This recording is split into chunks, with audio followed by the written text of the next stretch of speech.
Now let's now head back to the earlier story of a former United Kingdom-based trader for Glencore PLC, Anthony Stimler, who pleaded guilty to bribing Nigerian officials in exchange for favorable contracts from the Nigerian National Petroleum Corporation, NNPC. Now, Stimler admitted to conspiring to violate the Foreign Corrupt Practices Act and commit money laundering at a hearing in Manhattan Federal Court, New York on Monday. Now I'm being joined by human rights expert, Mr. Larry Suraj, who will tell us more about this development. Now, what do you think, what do you make of this issue? Now, I recall that oil, of course, makes a very large part of Nigeria's earnings. Now, you know, this sector has recorded lots and lots of corruption cases.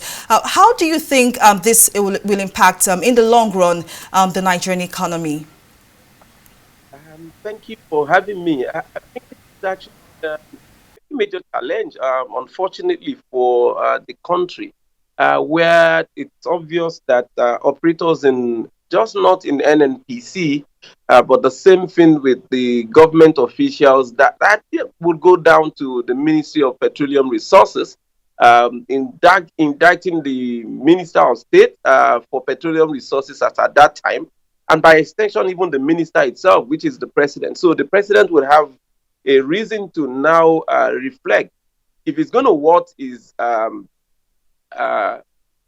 occupation of that office as the Minister of Petroleum Resources to double as the president, or he would need to get someone who can clearly oversee the situation in that place. Nigeria cannot afford to be dogged by recurring reports of corruption, bribery, and sharp practices in the oil sector. We have to be moving forward. I mean, this is really sad that, you know, Glencore, who benefited even as early as 2018, had issues with cases of bribery involving the NNPC and oil lifting in Nigeria. I mean, the other challenge for us is the fact that what you're seeing happening with the DOJ in the US with the breach of the FCPA, it's not really going to benefit Nigeria as a country or Nigerians.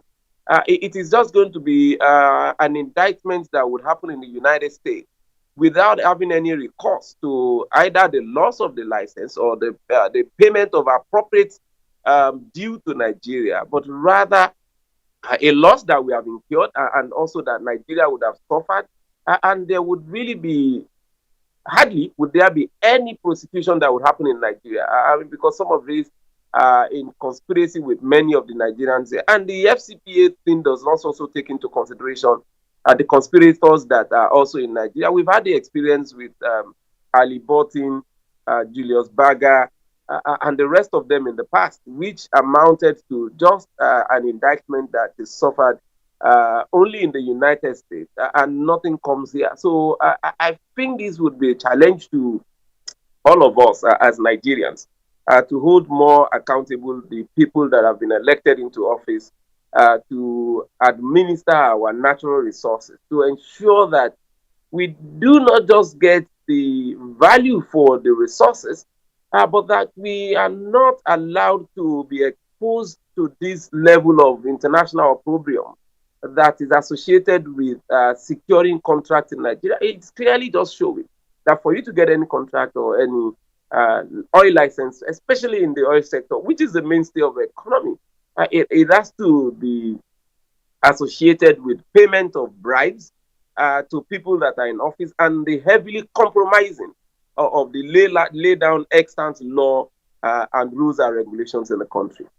Well, very well, Mr. Suraj. And we certainly hope that this doesn't become another protracted litigation, just as we saw at the Malabo case. But thank you very much for your time.